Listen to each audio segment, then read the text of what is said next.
Assalamualaikum warahmatullahi wabarakatuh. Perkenalkan kami dari kelompok 2 akan mempresentasikan mengenai buku TKMR HOP chapter 23 mengenai Risk Architecture and Strategy.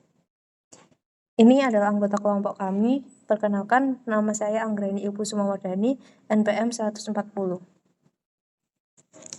Untuk materi yang pertama yaitu mengenai arsitektur, strategi, and protocols. Jadi, the Risk Management Manual ini menyediakan framework untuk mensupport risk management proses. Nah, berikut adalah risk management framework-nya. Jadi, risk management arsitektur ini mendefinisikan sebagai bagaimana informasi mengenai risiko dikomunikasikan ke seluruh organisasi dan merupakan bagian dari risk management risiko. Lalu ada juga risk management strategi yang mendefinisikan seluruh tujuan yang ingin dicapai organisasi sehubungan dengan manajemen risiko. Dan ada juga risk management protokol, adalah sistem, standar, dan prosedur yang diterapkan untuk memenuhi strategi risiko yang ditentukan. Lalu, menurut BS 31.100 ini menyatakan bahwa framework harus mencakup tujuan, kewajiban, dan komitmen untuk mengelola risiko, rencana, akuntabilitas, sumber daya, proses, dan kegiatan, serta framework ini harus tertanam dalam keseluruhan kebijakan dan praktik strategis dan operasional organisasi. Nah, setiap organisasi besar ini biasanya mendokumentasikan protokol risiko yang digunakan sebagai pedoman manajemen risiko mereka. Nah, beberapa dokumentasinya ini adalah Risk Management Administration Record, Risk Response and Improvement Plans, Event Reports and Recommendation, Risk Performance and Monitoring Reports. Untuk selanjutnya akan dijelaskan lebih detail lagi mengenai penjelasan singkat yang saya jelaskan. Nah, yang pertama ada risk architecture. Risk architecture ini dapat direpresentasikan sebagai sarana untuk mengidentifikasi komite-komite yang mempunyai tanggung jawab manajemen risiko dan hubungan antara komite-komite tersebut. Risk architecture juga harus menyediakan informasi tentang bagaimana informasi risiko dapat dikomunikasikan antara berbagai komite. Agar manajemen risiko dapat sepenuhnya terlaksana dalam suatu organisasi, diperlukan pernyataan yang jelas mengenai tanggung jawab manajemen risiko. Tanggung jawab manajemen risiko perlu dialokasikan secara jelas pada aspek-aspek pengelolaan risiko sebagai berikut. Ada development of risk strategy and standard, implementation of the agreed standard and procedures, and auditing compliance with the agreed standards. Untuk materi selanjutnya akan dijelaskan oleh rekan saya. Oke, baik. Selanjutnya mengenai materi strategi manajemen risiko yang akan disampaikan oleh saya sendiri, yaitu Nadia Nur Ramadhani dengan NPM akhiran 150. Jadi, dalam sebuah organisasi penting untuk memiliki sebuah strategi, yang mana strategi manajemen risiko tersebut akan tertuang dalam pernyataan kebijakan manajemen risiko. Dan komponen penting dari strategi risiko adalah persyaratan akan adanya masukan manajemen risiko ke dalam strategi, taktik, operasi, dan kepatuhan yang disingkat menjadi STOC. Dalam menetapkan strategi manajemen risiko, keputusan penting perlu diambil mengenai selera risiko dalam sebuah organisasi. Selera risiko dalam sebuah organisasi ini akan didasarkan pada investasi peluang, penerimaan kendali, dan toleransi bahaya organisasi. Strategi manajemen risiko akan menyatakan apa yang ingin dicapai dalam sebuah organisasi, yang mana strategi tersebut dapat menetapkan tingkat kematangan risiko yang diinginkan beserta informasi dan mengenai tingkat kontribusi yang diharapkan dari manajemen risiko. Untuk selanjutnya akan disampaikan oleh teman saya.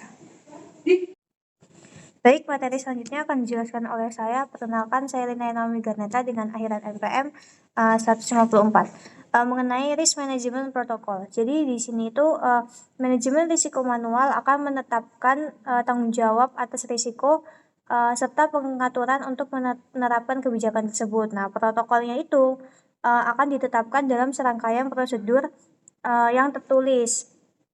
Jadi kayak prosedur risiko ini tuh dijelaskan lebih lanjut. Nah, lalu prosedur dan protokol ini melakukan penilaian risiko terhadap strategi proyek dan proyek operasi seperti yang sudah saya jelaskan itu dilakukan juga secara tertulis. Jadi organisasi itu perlu membuat panduan tentang frekuensi dan sifat laporan risiko dan siapa yang bertanggung jawab untuk mengumpulkan informasi-informasi yang berkaitan.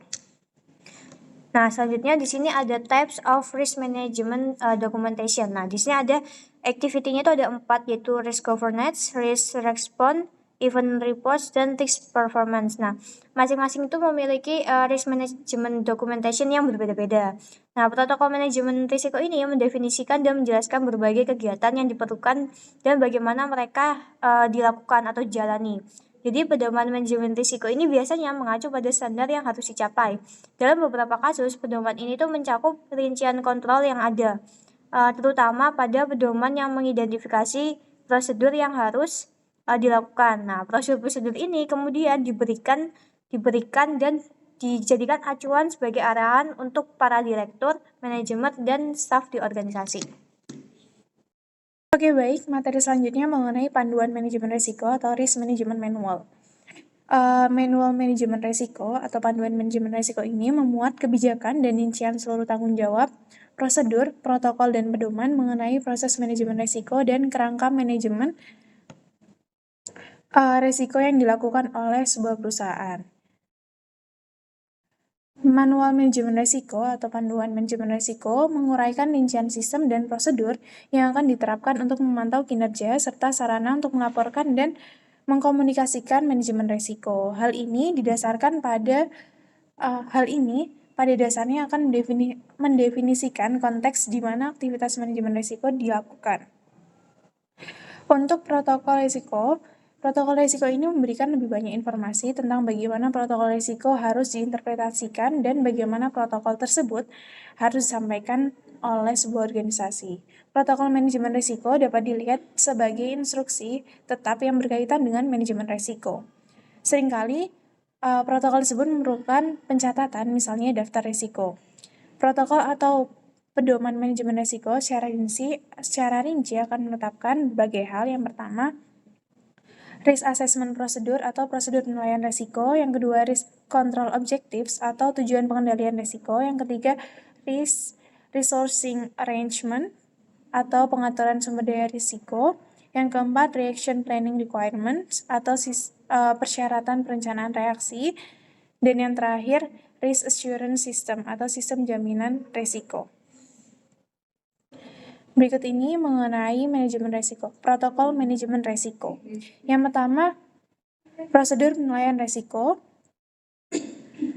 berisi mengenai respon terhadap risiko yang signifikan, persetujuan proyek dan belanja modal, juga prosedur strategi dan anggaran. Yang kedua, tujuan pengendalian risiko berisi mengenai pedoman dan manajemen kesehatan dan keselamatan di lingkungan kerja, perlindungan lingkungan, manajemen risiko kontrak. Lalu yang ketiga, risk resourcing arrangement atau pengaturan sumber daya risiko berisi mengenai manajemen peluang, alokasi sumber daya proyek, program asuransi, perusahaan asuransi tawanan.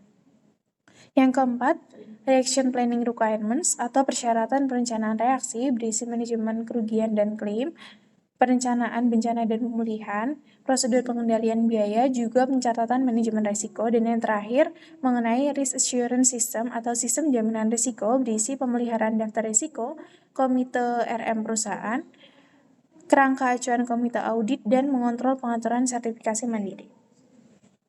Untuk materi selanjutnya akan disampaikan oleh rekan saya. Oke, baik. Selanjutnya saya akan menjelaskan mengenai risk management documentation.